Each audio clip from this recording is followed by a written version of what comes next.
soir, Lonsonnier lisait dans son bain quand la nouvelle de la Première Guerre mondiale arriva jusqu'au Chili. À cette époque, il avait pris l'habitude de feuilleter le journal français à 12 000 km de distance, dans une eau parfumée d'écorce de citron. Et plus tard, lorsqu'il revint du front avec une moitié de poumon, ayant perdu ses 2 frères dans les tranchées de la Marne, il ne put jamais réellement séparer l'odeur des agrumes de celle des obus.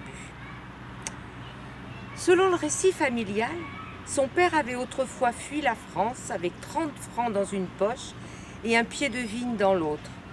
Né à Lons-le-Saunier, sur les coteaux du Jura, il tenait un vignoble de 6 hectares quand la maladie du phylloxéra apparut, sécha ses ceps et le poussa à la faillite. Il ne lui resta en quelques mois, après 4 générations de vignerons, que des racines mortes dans des vergers de pommiers et des plantes sauvages desséchées, desquelles il tirait une absinthe triste. Il quitta ce pays de calcaire et de céréales, de morilles et de noix, pour s'embarquer sur un navire de fer qui partait du Havre en direction de la Californie.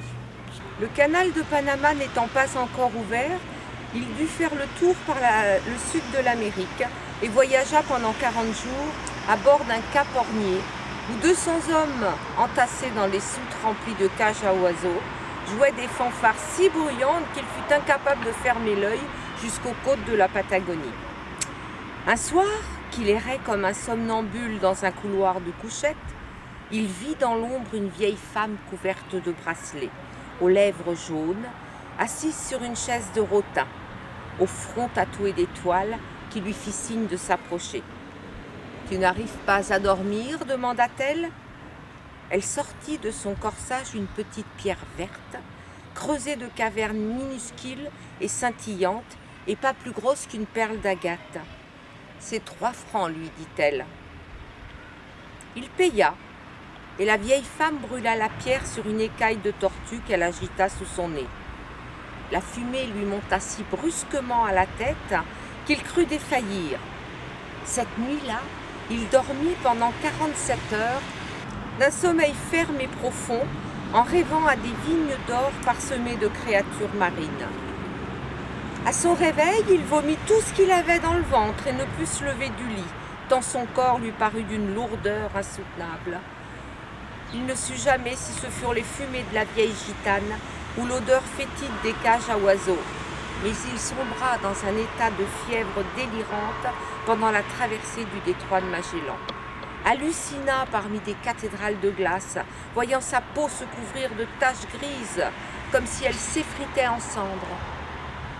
Le capitaine, qui avait appris à reconnaître les premiers signes de la magie noire, n'eut besoin que d'un coup d'œil pour deviner les dangers d'une épidémie. « La fièvre typhoïde » déclara-t-il. « On le descendra à la prochaine escale. » C'est ainsi qu'il débarqua au Chili, à Valparaiso, en pleine guerre du Pacifique, dans un pays qu'il ne savait pas placer sur une carte et dont il ignorait tout à fait la langue. À son arrivée, il rejoignit la longue queue qui s'étirait devant un entrepôt de pêche avant d'atteindre le poste de douane.